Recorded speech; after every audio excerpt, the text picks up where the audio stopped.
Ilan sa atin ang gusto na pagpalain ng Diyos? Lahat tayo, di ba?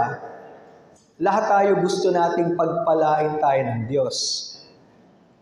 Sapagkat wala namang siguro sa atin na ayaw ng pagpapala ng Panginoon, di ba? But, question is, ano ba ang damdamin natin or attitude natin pag tayo pinagpapala ng Panginoon? May mga nababago ba sa atin?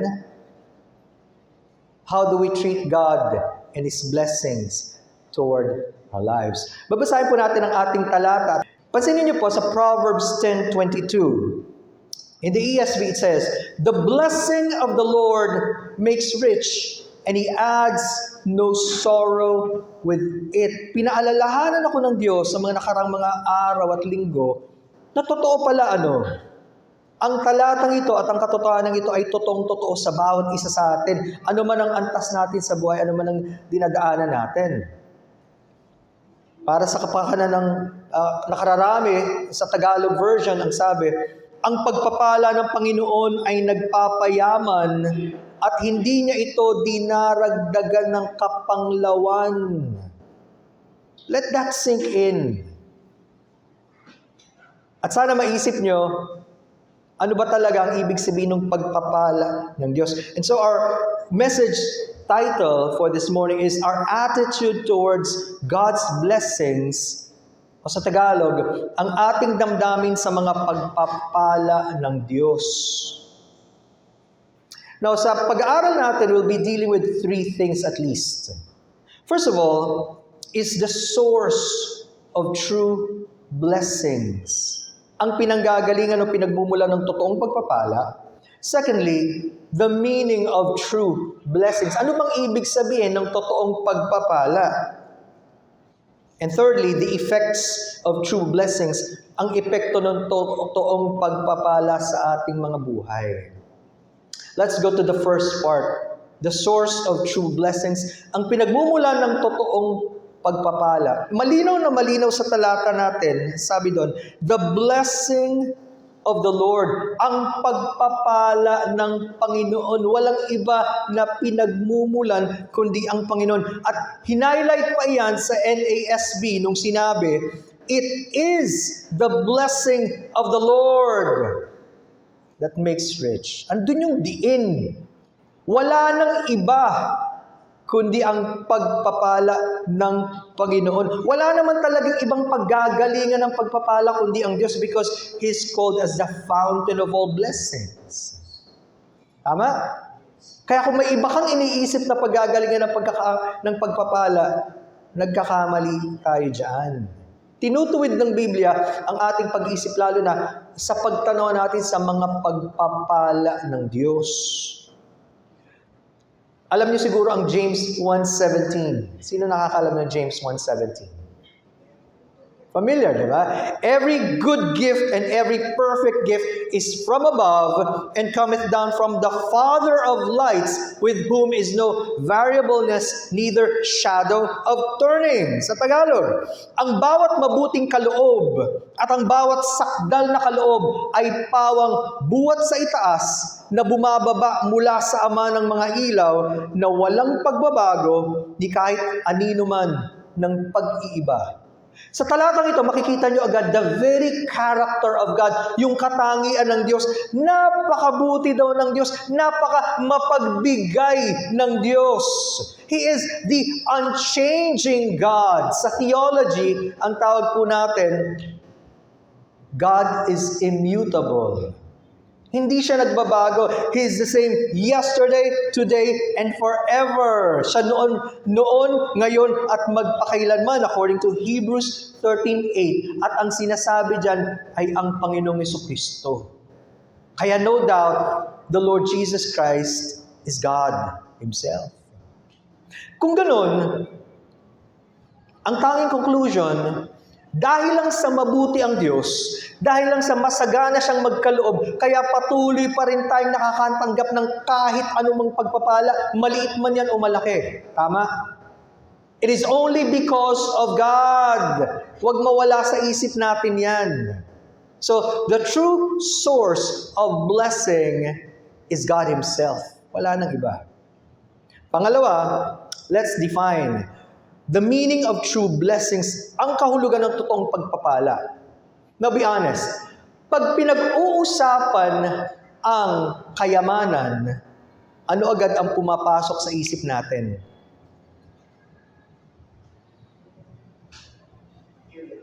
Pera? Siyempre. Kasama naman yun. O mga ari-arian, money and possessions, totoo naman yan. Pero nakakalimutan natin, isang aspeto lang ito ng maraming at masaganang pagpapala ng Diyos. Ang kaisipan kasi ng maraming tao sa mundo, the more you have, the richer you are. Pag mas marami ka niyan, mas mayaman ka. Maybe, or maybe not. Kasi marami tayong kilala, sobrang yaman na, pero paano naman pagdating sa family, nakalimutan ng pamilya, sa relasyon, lalong-lalo na pagdating sa Diyos. Naku, ano? Ibig sabihin, kailangan matutunan natin, pag pinag-usapan ang kayamanan at mga pagpapala, kasama yun, yung pera at mga ari-arian, pero hindi yun ang number one. Tama? Why? Let's look at some passages of scriptures. Jeremiah 17. If you have your Bibles, turn with me to Jeremiah 17, 7 and 8. At nililinaw sa atin dito, Jeremiah 17, 7 and 8. Sabi sa verse 7, mapalad ang tao na nagtitiwala sa Panginoon at ang pag-asa ay ang Panginoon. Sino daw yung mapalad na tao? Yung nagtitiwala sa Panginoon at umaasa sa Diyos. Ikaw ba yun? Doon nagsisimula eh. Hindi pinag-uusapan yung mga taong sa tingin mo napakatagumpay. Halos lahat na ng gusto nila sa buhay nakukuha nila, pero wala namang Diyos. Hindi mapalad yun. Okay? And then tingnan nyo sa verse 8. Ano ang larawan na ginamit sa verse number 8 para ipakita gaano kapalad ang tao na nagtitiwala sa Panginoon? Tingnan nyo yung verse 8. Sapagkat siya'y magiging tulad ng punong kahoy na itinanim sa tabi ng tubig at gumagapang ang mga ugat sa tabi ng batis at hindi natatakot kapag dumarating ang init sapagkat ang mga dahon nito ay nananatiling sariwa at hindi mababalisa sa taon ng pagkatuyo sapagkat hindi ito tumitigil sa pamumunga. Na-imagine nyo yun. Kung ikaw ay puno, saan mo gustong ikaw ay lumalago o nakatanim? Hindi ba yung sa malapit sa tubig? Kung batis man yan, sapa o ilog, sipin yun. Tapos yung kanya daw ugat, talaga namang ang dali-daling kumuha ng tubig. Habang yung iba na lugar, maaaring tagtuyot, sa kanya patuloy pa rin. Palaging fresh, palaging nagbubunga, walang kailangang ipag-alala. Naalala ko tuloy, this is also the same promise pagdating sa Psalm 1. Yung awit kabanatang sa, alam niyo, di ba? Mapala daw yung tao na lumalayo sa kasalanan, pero ang kanyang pagbubulay araw at gabi ay sa salita ng Diyos. At yun din ang larawan, parang puno na nasa tabi ng ilog o tubig at namumunga ng sagana. Yan ba ang buhay na meron ka ngayon? Lalo na pagdating sa gusto ng Diyos para sa iyo, nakikita mo ba ang sarili mong nagbubunga ka para sa Diyos at sa nais ng Diyos? Napakasarap ng ganong kalagayan. Yun ang taong mapalad at pinagpapala ng Diyos. Tingnan niyo yung Proverbs chapter 16. Proverbs chapter 16, verse number 20. Alam naman natin ang Proverbs is a book of wise sayings. Ano yung Proverbs 16:20 sa Tagalog? Siyang nag-iingat sa salita ay makakasumpong ng mabuti at ang nananalig sa Panginoon ay mapalad. Kapag ikaw daw yung tao na nag-iingat at nagpapahalaga sa mga salita ng Diyos, nangangahulugan, mahalaga ang Diyos kasi siya ang nagbigay nito eh. Hindi mo lang binabaliwala yung kanyang salita, makakasumpong ka daw ng mabuti. At ang sabi pa, ang nananalig sa Panginoon ay mapalad. Kaya walang salita sa Biblia na maswerte. Ang swerte mo naman. Saan mo nakasalala yung swerte? Di sa Alachamba.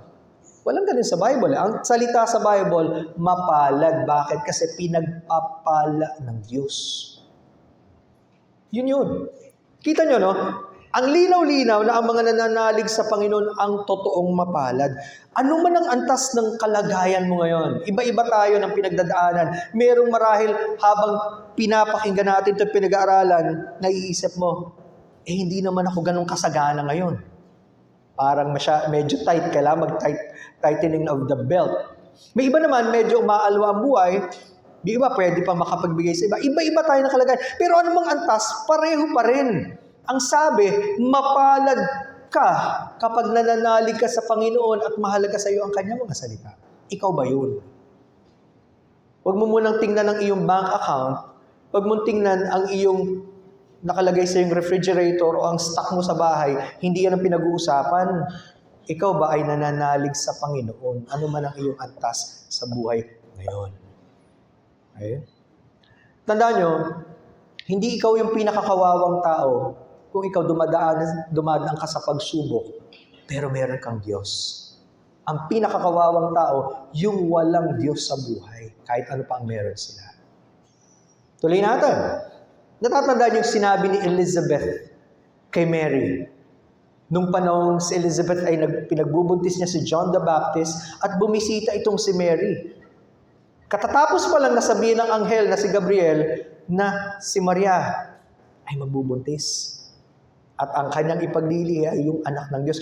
At sabi ni Elizabeth sa Luke 1:42, hindi napigilan ni Elizabeth, napuspo siya ng banal na spirito. At yung bata daw sa tiyan niya tumalon.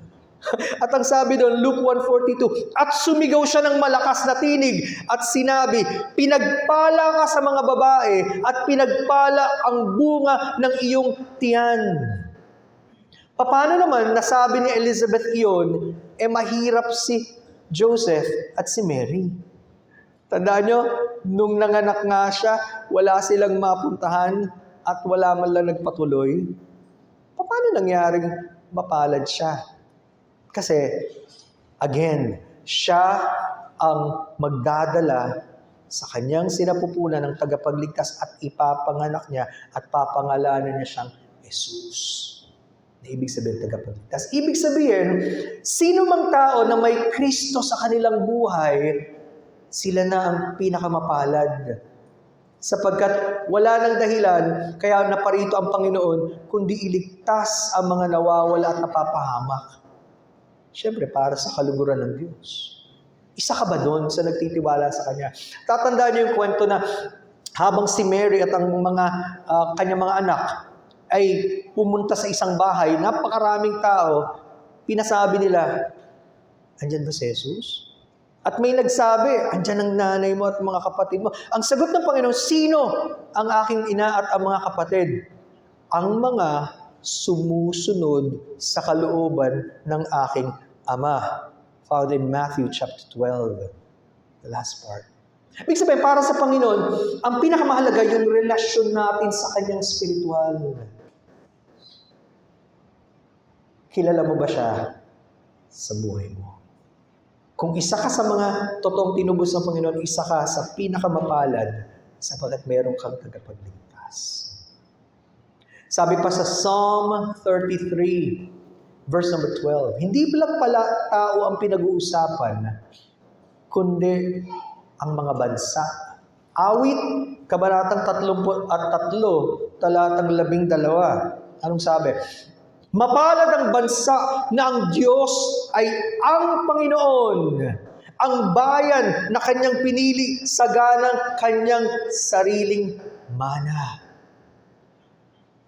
Tatanungin natin, kasama kaya ang bansang Pilipinas sa mga tinatawag na bansang mapalad? May mga malikot ang isip at sinasabi ang Pilipinas daw ang bagong Jerusalem, bagong Israel. Saan naman nakita sa Bible yun? At kahit tawagin pa ang Pilipinas as the only Christian country, ang tanong, ilan ang mga totoong nagtitiwala sa Diyos at ipinanganak na muli? Kayo nang sumagot, ang Pilipinas ba kasama sa mga sinasabing mapalad ang bansang nagtitiwala sa Diyos, sa Panginoon? Ano man ang kalagayan ng ating bansa, maraming nagaganap ngayon, malapit na naman ang eleksyon, lalo ang barangay level. Pero, sipin nyo to, sa atin dapat magsimula ang totoong pagkakilala sa Diyos at tayo ang magsabi sa iba patungkol sa totoong tagapagligtas. Paano nila makikilala ang tagapagligtas kung hindi mo siya ipapakilala sa kanila? Sa atin dapat magsimula. At sabi ng Diyos, tayo ay kasama sa kanyang bayan na nagtitiwala sa kanya. So, one thing is clear, sa mga talatang binasa natin, napakalinaw na ang totoong pagpapala hindi mo pwedeng ihiwalay sa Diyos sapagkat ang Diyos ang pinagmumulan ng anumang totoong pagpapala. He is, again, the fountain of all blessings. Tandaan niyo to. Kapag marami ka sa bagay na tinatangkilik at sinasabi mong, ito ang mga pagpapala ko sa buhay, kahit ano pa yan, pero yan naman ang naglalayo sa iyo sa Diyos, at wala ka ng gana para sa Diyos, at wala ka ng panahon para sa Diyos, hindi pagpapala yan. Nagiging sumpa yan. Bakit? Sapagkat ang totoong pagpapala galing sa Diyos at lalo nating nakikita at namamalas ang kabutihan at kapangyarihan ng Diyos, hindi tayo lalayo, lalong lalapit. Alam niyo yung kwento sa Exodus 16, nung ang Diyos nagkaloob ng mana? Ano ba yung mana? Yung tinapay na galing sa langit. Nasa disyerto sila. Saan naman sila bibili? Walang bakery. Hindi nagpadala ang Diyos ng mga tinapay mula sa langit. Sipin yun, araw-araw kumuha na lang sila. Hindi ko ma-imagine, napakaganda ng itsura, mukhang napakasarap. Kukunin na lang nila. Pero ganitong instruction, kumuha lang kayo ng sapat. Yung sapat, alam nyo kakayanin nyo. Huwag kayong magtitira hanggang kinaumagahan. Alam nyo naman ng tao, matigas ang ulo. Pag mayroong libre, anong unang gagawin? Kukuha, kahit isa lang kailangan niya, dodoblihin. Paano naman yung iba? Alam nyo nangyari, yung mga matitigas ang ulo, kinaumagahan, nabulok. Ito yung ayaw ng asawa ko, inuud. Nasira. Yung mga konti lang ang kinuha, hindi nagkulang. Yung mga sobra-sobra, hindi rin sila nakinabang. Eksakto lang talaga. Pero ganito, ang instruction, pagdating ng araw, bago mag-araw ng Sabbath, alam niyo naman sa mga Hudyo, ang araw ng Sabbath, Sabado yan. Bago mag-Sabbath, pang-dalawang araw ang kukunin ninyo. Bakit? Kasi hindi na sila kukuha sa araw ng Sabbath. Pahinga nila yon at panahon ng pagsamba sa Diyos. Ang mga sumunod, 2 portion ngayon ang kinuha nila, hindi nasira yung ikalawang bahagi. Pinagpala nakasapat. Anong lesson? Matuto tayong makinig sa Diyos, ano yung sapat sa atin at ano yung sobra-sobra. Diyan tayo nagkakaproblema mga kapatid.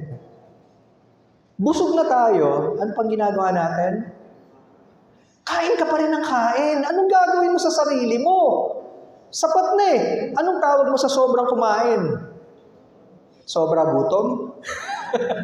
Gluttony. Kasalanan din yun, mga kapatid. Kung gano'ng kasalanan ng mga ibang bagay, hindi pagsunod sa Diyos, kasama din sobra-sobra na eh. Ang lesson lang, matuto tayong magtiwala sa Diyos at sumunod. Hindi tayo pababayaan ng Diyos. Alam niyo ba, yung simpleng pagkakaloob natin, even pattern from the Old Testament, ay pananampalataya, Panginoon, kayo po magkakalob ng susunod para sa amin. Kung wala kang pananampalataya sa Diyos, para sa iyo yan. Akala mo, ayaw mong ibalik sa Diyos yung para sa Kanya, hindi ka naman pagpapalain ng Diyos. Ang mga natututo, yung mga patuloy sa Diyos umaasa, sapat kayo, Panginoon. Una, nakita natin ang source of true blessings, ang totoong pinagmumulan ng pagpapala ang Diyos. Hindi tayo, ha? Hindi yung mayamang kakilala mo, ha? O yung connection mo, ang Diyos. Pangalawa, ang totoong ibig sabihin ng pagpapala, galing sa Diyos, nakikilala mo ang Diyos, nagpapasalamat ka sa Diyos, hindi ka lumalayo sa Diyos. Yun ang pagpapala. At pangatlo, anong epekto ngayon ng totoong pagpapala sa buhay natin? The effects of true blessings. Sa Amplified Bible, yung talata natin sa Proverbs 10:22, ganitong sinasabi. The blessing of the Lord brings true riches, and He adds no sorrow to it, for it comes as a blessing from God. Kailangan pang idiin no? Ang pagpapala ng Panginoon ang nagbibigay ng totoong kayamanan. Baka kasi sali-saliwa ang isip natin sa ibig sabihin ng totoong kayamanan. Nadadaya tayo. At hindi na daw dadagdagan ng Diyos ng kalungkutan sapagkat pagpapala nga galing sa Kanya. Ano ibig sabihin? Maraming positibong bagay na dinadala ang pagpapala ng Diyos. And this is represented by the term, yung kayamanan or riches. Sabi nga natin, hindi lang in the form of money, bagamat kasama yan, kung biniyayaan ka, salamat sa Diyos, mga material things, salamat sa Diyos, pero marami pa, lalo na una, yung kaligtasan mo sa Panginoon, yung iyong pamilya, yung iyong kalusugan, yung lahat na pwede mong magawa, hindi natin minsan napapansin pagpapala ng Diyos. Hindi na dinadagdagan ng Diyos ang kalungkutan. Bakit? Kasi tayo nagtitiwala sa Kanya. Natututo kang maging masaya sa Diyos at maging kontento ano man ang pinagkakaloob niya. Hindi mo hinahangad yung para sa kapitbahay mo. Kung anong ibigay ng Diyos, salamat Panginoon, marunong kang magtiwala sa Kanya. Hindi tayo nagiging padalos-dalos pagdating sa mga desisyon. Kaya nga may mga tao ang tawag mo, one day, isang araw lang naging milyonaryo. Ano? Bakit? Nagkaroon ng konti, bili doon, bili dyan, wala lang, hindi tumitigil. Ubos. Hindi marunong magpasalamat, hindi marunong magtanong, Panginoon, paano niyo gustong gamitin ito? Ba't niyo ako pinagkalooban? Tandaan niyo, kahit pinagkalooban tayo ng Diyos, sa Kanya pa rin yan. Tayo, katiwala lang. Tinuturuan tayo ng desisyon ng Diyos na matutong magtiwala at manalangin at lalong humingi sa Kanya, Panginoon, kailangan ko ng karunungan. Hindi ko kaya itong i-manage. Tandaan nyo, greater blessings mean greater responsibility. Biniyayaan ka! Salamat, Panginoon! Pero mas malaki na rin ang responsibilidad. Maging responsable tayo. Mangyayari yun kung matututo tayong palaging tumawag sa Diyos, humingi ng Kanyang karunungan, ipagkakaloob ng Diyos. Ilan sa inyo ang palaging humingi ng karunungan sa Diyos para sa inyong finances? Meron pa ba kayong budget? Alam niyo, paalala sa atin sa 1 Timothy chapter 6. Samahan niyo ako, 1 Timothy chapter 6. Napakagandang paalala. Sabagat, again, ano man ang kalagayan natin sa buhay, pinag-iingat tayo sa mga traps na kinahuhulugan ng maraming tao. Anong sabi? 1 Timothy 6:6. Datapwat ang kabanalan na may kasiyahan ay malaking kapakinabangan. Tandaan niyo yan. Hindi sayang na makilala mo ang Diyos, na mapalapit ka sa Diyos, lumago ang pananampalataya mo. Hindi sayang yan. Kapag mayroon kang kabanalan na may kasiyahan, malaking kapakinabangan yan. Yan ang totoong kapakinabangan. Sabi sa 7, bakit daw? Sapagkat wala tayong dinalang anuman sa sanglibutan at wala rin naman tayong mailalabas na anuman. Totoo, yung sinabi ni Job, hubad akong pinanganak, hubad din akong aalis sa mundong ito. Wala ka naman talaga madadala eh. Dumating ka. Ibig sabihin, wala tayong pwedeng kahit anumang ipagmalaki. Ano man ang ma-attain mo sa buhay, bigay lang ng Diyos yan. Wala kang totoong pag-aari at wala akong totoong pag-aari. Pag ganun ang mindset natin, hindi tayo kabig ng kabig. Sabi sa verse 8, ngunit kung tayo'y may pagkain at pananamit, ay masisiyahan na tayo doon. Ang ibig sabihin, ang buhay ng tao, simple lang kung tutuusin. Pag ikaw pinagkalooban ka ng Diyos ng bahay na matutuluyan, may maayos na pamilya ka, may nasusunod kayo, may nakakain kayo, basic needs of life, salamat Panginoon. Kung ano man ang madagdag, extra yun, salamat pa rin lalo Panginoon. Pero kung di ka bigyan ng maraming dagdag, magpapasalamat pa rin tayo. Simple ang buhay. Kung makikita natin lahat galing sa Diyos. At siya ang may karapatang magkaloob. Sa iba, ganito lang. Sa iba, mas marami. Depende ayon sa kakayanan ng bawat isa. Ang nagiging komplikado at nagiging problema ng marami, kapag pinasukan tayo ng greed o yung kasakiman, naghangad ka na ng sobra-sobra higit sa gusto ng Diyos sa buhay mo.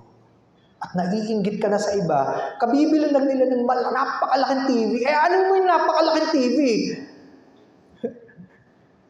Hindi naman kailangan siguro eh.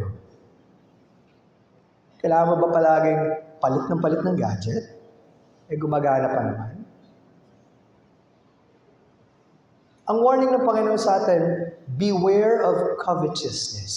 Mag-ingat kayo sa kasakiman sapagkat hindi daw yan ang ibig sabihin ng buhay. At yun ang nakakatakot kapag tayo, we fall into the same trap.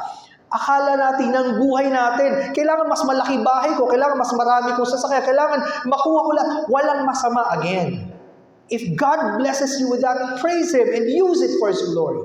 Pero kung hindi, be content. I fear na pag hindi natin una naklaro sa harapan ng Diyos, ano ang plano niya para sa buhay natin? Uubusin natin ang buhay natin, kahahanap at kapapursue ng mga bagay na isang araw iiwanan din natin. At wala na tayong panahon na hanapin ang kaharian ng Diyos at gawin yung gusto niya. Tama? Pag nag-observe ka ba ka sa buhay ng karamihan ng mga tao, dun lang umiikot ang buhay nila. Yung mga estudyanteng nakakausap ka because hindi nila kilala pa. Ganun lang ang plano nila. Humahaba ang buhay sa kanilang bansa. Pero lumagpas man ng 60, magtatrabaho pa rin daw sila hanggang 65, 70, iba gusto mag-earlier time. Pero yun lang. And then what? Kawawa ka naman kung ganun lang ang plano mo sa buhay mo. Di wala yung, Lord, ano bang gusto niyong gawin ko? Ngayon. Ngayon na.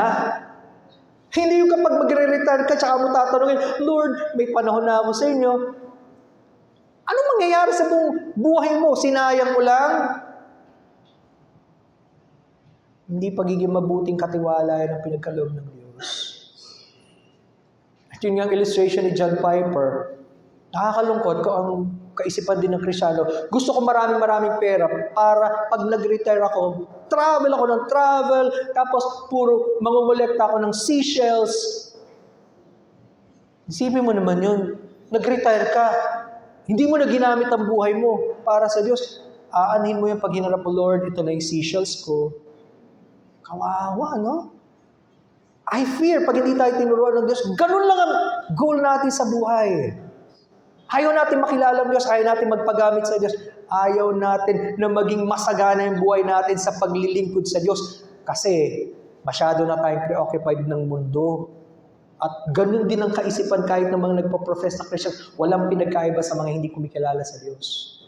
Binabalik tayo sa Diyos. Tingnan nyo paalala sa verse 9 ng 1 Timothy 6. Datapot ang mga nagsisipag-nasang yumaman ay nangahuhulog sa tukso at sa silo at sa maraming mga pitang hangal na nakasasama na siyang naglulubog sa mga tao sa kapahamakan at kamatayan. Ang hindi alam ng marami, yung mga nakakita niyong super successful, super rich, talaga naman billionaires, Napakaraming problema niyan.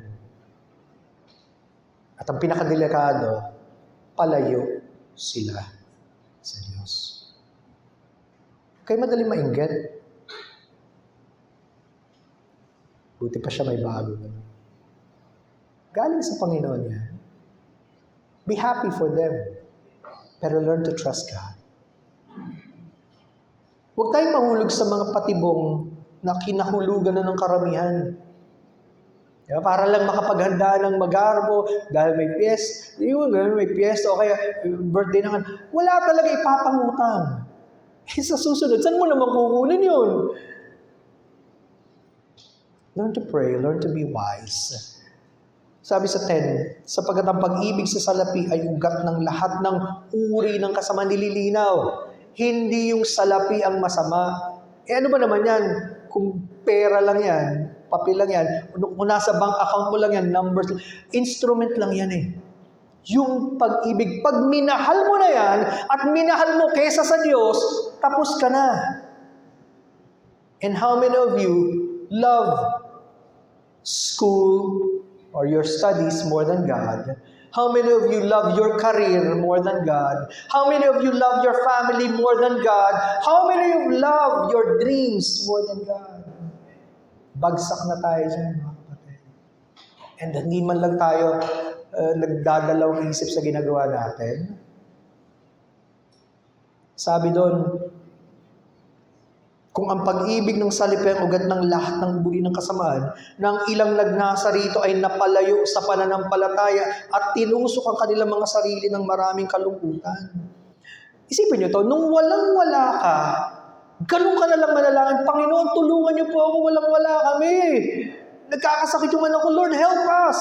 Nung nagkaroon ka na, taas mo na ngayon. Wala na akong panahon mag-church. Wala na akong panahon magbasa ng Bible. Wala na akong panahon mag-pray. Eh, ba't ka pa binigyan ng Diyos niyan? Nakakalungkot, diba? Makikita mo talaga ang tao. Pareho yan. Both in poverty and in riches. Pag walang-wala, may mga tao sisisihin ng Diyos. Pag yung iba naman sobrang sagana, kinakalimutan naman ng Diyos. Pero alam nyo, bago pa man sila magkaroon, nakalimutan na kasi nila talaga ang Diyos. Bakit? Ang daming example sa Bible, si Abraham, si Job, si King David, which later we'll look at. Pinagpala sila ng Diyos, hindi sila lumayo sa Diyos, lalo silang nagpuri at nagbalik sa Panginoon. Nakita nyo? Nasa puso talaga ng tao. Kaya hindi pinag-uusapan gaano ka kamatagumpay, gaano ka kayaman o kilala. Kilala mo ba ang Diyos? At tanong, mas malapit ka ba sa Diyos ngayon kaysa ng mga nakaraang panahon? Mas gusto mo bang mangusap sa iyong Panginoon ngayon kaysa ng mga nakaraan? Masaya ka ba sa Diyos ngayon kaysa ng mga... Alam niyo yun? Sapagkat tama naman ang sabi sa Mark 8:36, sapagkat ano ang mapapakinabang ng tao, makamtan ng buong sanlibutan at mapahamak ang kanyang buhay. Kahit nasa iyo na lahat kung wala ang Diyos, sayang eh. Natanong, isipin natin, sino ba talaga sa panahon ito ngayon ang pinakamahalaga sa iyo? O ano? Masasabi mo ba talaga ang Diyos? Natanong, kung tayo nagtitiwala sa Panginoon, kaya bang ipagkaloob ng Diyos yung pangangailangan natin? Of course, He is called as Jehovah Jireh, the Lord who provides. At ang sabi sa 2 Corinthians 9:8, at kaya ng Diyos na pasaganahin ang lahat ng biyaya sa inyo. Kaya ng Diyos. Walang problema sa Diyos eh. Pero tolong, ba't naman niya gagawin na pasaganahin ka sa lahat ng bagay?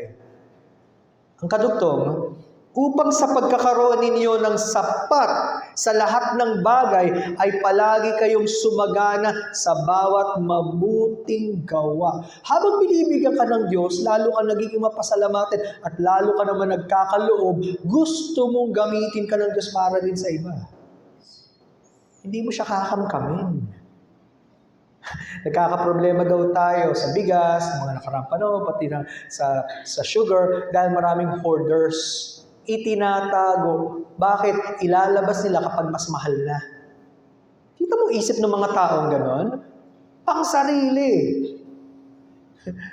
At nagiging makasarili tayo kapag ganon lang ang ating prinsipyo. Tandaan nyo, mawawala rin yan. Pag puro tayo pakabig. Kaya ng Diyos, bakit kapag binigyan niya tayo, gusto niya, gamitin para sa kanyang kaluwalhatian, sa kanyang gawain, at para makatulong sa iba. Ang isang magandang halimbawa dito si Haring David.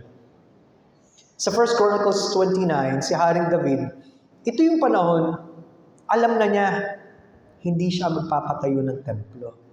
Tandaan niyo, bago ito, napansin ni Haring David, bakit ba ako ang ganda-ganda ng bahay ko, pero bakit ang tahanan ng Panginoon nasa tolda? Sa panahon yun, nasa tabernacle, tolda. Siya ang ganda ng kanyang bahay. Yung bahay niya, hindi pa yun yung palasyo. Bahay pa niya. Sabi niya, baka naman ako gagamitin ng Diyos. Sabi naman ni Prophet Nathan, sige, gawin mo lang yung nasa puso mo. Hindi pa binibigay ng Diyos ang mensahe. Pero nung sinabi ng Panginoon kay Nathan, hindi si David ang magpapatayo ng bahay para sa akin. Yung anak niya. Anong naramdaman ni David? Hindi siya nagtampo sa Diyos. Di ba tayo, pag may gusto tayo, hindi natupad, nagtatampo sa Diyos. Hindi siya nagtampo. Bakit? Nakita niya lahat yan, biyaya ng Diyos. Anong ginawa niya? Pagdating sa 1 Chronicles 29, lalo siyang nagbigay ng masagana. Nung alam na niya at inaano siya sa bansang Israel, ang aking anak na si Solomon ang magpapatayo ng templo. Ibinigay niya lahat ng kaya niyang ibigay. Ginto, pilak, pinakamagagandang kahoy, lahat ng materyales. At ang sabi sa verse 1, dahil ang templo ay hindi sa tao, kundi para sa Panginoong Diyos. Ang laki palang kaibahan nun. Kapag ginagawa mo para sa Diyos, handa mong ibigay yung best. Pag ginagawa mo lang yan sa tao, walang kwenta. Tayo ba? Pag ginagawa natin ang pagpunta sa simbahan ng Panginoon, pag tayo nagkumaawit, nagkakalob, nakikinig, ito ba ay talagang ginagawa natin para sa Panginoon? O sanay na tayong, ay, basta makapunta lang.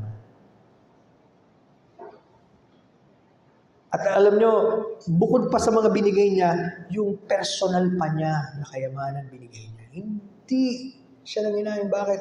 Sa Panginoon yan eh. Nakakapanghinayang ba pag para sa Diyos mo binigay? Hindi. Ang taong natututong biyayaan ng Diyos, lalong nagpapasalamat at ibinabalik na. Hindi natin pwedeng higitan ng binibigay ng Diyos. Palagi sinasabi yan ba? You cannot outgive God. Paano mo naman hihigitan ng Diyos? Siya pinagmumulan ng lahat. Alam niyo naging epekto sa buong bayan? Sabi dito, verse 9, pagkatapos ay nagalak ang bayan sapagkat ang mga ito'y kusang loob na naghandog sapagkat sila'y may dalisay na puso na kusang naghandog sa Panginoon at si Haring David ay labis na nagalak. Yung magandang halimbawa ng hari, sinundan ng buong bayan. Sila rin nagalak na nagkaloob sa Panginoon. Verse 10, kaya't pinuri ni David ang Panginoon sa harap ng buong kapulungan at sinabi ni David, purihin ka o Panginoon, ang Diyos ni Israel na aming Ama, magpakailan-kailanman. Yan ang totoong leader. Hindi na nahihiyang ipakilala ang Diyos sa mga tao at hindi nahihiya na sabing, tayong lahat sumunod sa Diyos, magpuri sa Panginoon. Ilan sa atin ang naghihikayat sa iba na kumilala sa Diyos at maging tagasunod ng Panginoon? O tayo, Kristiyanong tahimik lang palagi. Ayaw nating ipakilala ang Diyos natin. At alam nyo, dito nyo makikita bakit ginawa ni David. Kasi malapit siya sa Diyos. Malalim ang pagkakilala niya sa Diyos. Sabi sa verse 11, iyo o Panginoon ang kadakilaan, kapangyarihan at kalwalatian, pagtatagumpay at karangalan, sapagkat sa iyo ang lahat na nasa langit at nasa lupa. Iyo ang kaharian, O Panginoon, at ikaw ay mataas na pinuno sa lahat. Sa malalim na pagkakilala ni David, manghang-mangha siya sa Diyos. Namamangha ka pa ba sa Diyos? Gaano mo kakilala ang dakilang Diyos ng Biblia? Kinilala niya ang Diyos ang pinagmumula ng lahat. Ang mga kayamanan at gayon din ang karangalan ay nagmumula sa iyo. Hindi sa atin, sa Kanya. Kaya alam niyo, naging reaksyon ni David dahil nakilala niya ang kataasan ng Diyos, ang kadakilaan ng Diyos. Nang liit siya sa harapan ng Diyos. Kumpara ba naman sa Diyos, sino ko? Kaya sabi niya sa verse 14, ngunit sino ba ako? At ano ang aking bayan na kusang makapag-aandog sa ganitong paraan? Sapagat ang lahat ng bagay ay nagmumula sa iyo at ang sa iyo ang aming ibinigay sa iyo, Panginoon. Lahat yan galing sa inyo. At kung meron man kaming maibabalik, sa iyo pa rin yan. Pag ganun ang attitude mo, magtatampo ka ba sa Diyos? Kaya hindi siya pwedeng magtampo sa Diyos. Lahat yun, kaloob ng Diyos. Mga kapatid, magsisi tayo kung dumarating panahon, kinukustyon na natin ang Diyos. At parang mas marunong pa tayo sa Kanya kapag hindi nasusunod ang gusto natin. Baka naman hindi natin siya ganun kalalim kakilala. Gaano karaming tao ngayon, feeling nila entitled. Pag makabasa ka lang ng kahit ano, lahat ng karapatan nasa kanila eh. Ba't mo ko sinabihin ng ganyan? Ano ba nangyari? Madaling ma-offend. At meron nga, nagkasagutan lang, binangga yung driver talaga, patay. Nagigit-gitan sa road. Bakit? Entitled siya. Kala niya siya ang hari eh. Pero kapag nakita mo, wala tayong anumang pwedeng ipagmalaki sa Diyos. Hindi po, tatanggalin ng Diyos yung kayabangan natin, mga kapatid. Tanong, paano natin malalaman kung nasan yung puso natin? Kung talaga bang ito ay para sa Diyos o hindi? Unang tanong, ngayong pinagpapala ako ng Diyos, pwede mo rin sabihin to, ano ang ginagawa ko sa mga pagpapalang ito ng Diyos? Ngayong pinagpapala ako ng Diyos, anong ginagawa ko sa mga pagpapalang ito ng Diyos? Kasi may mga taong nagsasabi, siguro kung mas malaki lang ang sweldo ko, siguro kung mas maganda buhay namin, hindi kami mahirap. Ang tanong, dun sa maliit na yan, pwede ka bang pagkatiwalaan ng Diyos? Saan mo ginagamit? Ibinabalik mo ba sa kanya nararapat? O palaging huli na lang ang Diyos? Nagiging matalino ka ba sa paggamit ng resources na pinagkakalob niya? O palagi na lang kulang simply because hindi ka makontento. Kung ano yung meron ka ngayon, anong ginagawa mo? At nalulugod ba ang Diyos? Pangalawa, future. Kapag pinagpala ako ng Diyos sa hinaharap, ano ang aking uunahin? Kapag ako pinagpala ng Diyos sa hinaharap, anong uunahin? Dapat alam mo yan. Halimbawa, magkaroon ka ng isang napakalaking biyaya mula sa Diyos. Bigla kang nagulat. Uy, salamat! Anong gagawin mo? Ay, tagal ko nang inihintayan. Hindi pwedeng hindi ko ito bilhin. Bili agad. Hindi mo na magtanong, Lord, bakit niyo ko binigyan para saan ito? At, tandaan niyo to, pag kayo sumusweldo o may natatanggap, itinatabi niyo ba una yung para sa Panginoon? O kayo yung tipo ng tao, magastos na muna kung anong matira, tsaka na lang para sa Panginoon. Napakapangit. Yung nagbigay ng lahat, hindi mo man lang pinapasalamatan. Natetest tayo dyan, mga kapatid. Sa maliit hanggang sa mas malaki. Kung hindi ka mapagkatiwalaan sa maliit, paano pa kapag binigyan ka ng malaki? Kaya siguro yung iba, hindi mabigyan ng mas malaki. Eh yung maliit na binigay sa'yo, palagi mo nilang sinasayang eh. Hindi ka maging tapat eh. Maging tapat tayo sa Panginoon. Ano man ang ipagkaloob niya, mga kapatid. Nakikita ba natin na kapag tayo pinagpala ng Diyos, uunahin natin ang Diyos at ang kanyang kaharian, Matthew 6:33. Seek ye first the kingdom of God and His righteousness. All these things shall be added unto you. Nakikita mo rin bang ikaw ang gagamitin ng Diyos na magdaluyan ng pagpapala para sa iba? Siguro nga, kaya ka may extra to be a blessing to others. Pero alam niyo, wala nang masigit pa sa halimbawa ng Panginoong Jesucristo. Siya na lumikha ng lahat. Siya na may-ari ng lahat. Anong sabi sa 2 Corinthians 8:9? 2 Corinthians 8:9. Sapagkat nalalaman ninyo ang biyaya ng ating Panginoong Jesucristo, na kahit siya'y mayaman, naging dukha siya alang-alang sa inyo upang kayo sa pamamagitan ng kanyang kahirapan ay maging mayaman. Iniwanan niya yung kalwalatian sa langit, yung pagsamba ng mga anghel, para maging tao, para mamatay sa krus, para sa ating katubusan. Bakit daw? Kasi tayong walang-wala.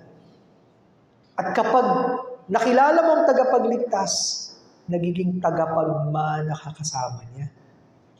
Tayo magiging mapalad ng mga anak ng Diyos. Nakita niyo ba, ibinabalik tayo ng Diyos sa tamang pagtanaw, sa tamang perspective. Lahat ito galing sa Diyos. At siya ang bahala kung paano niya tayo bibigyan, at siya rin ang bahala kung paano natin dapat gamitin. Matuto tayong tumingin palagi. Maging tayo sa Diyos.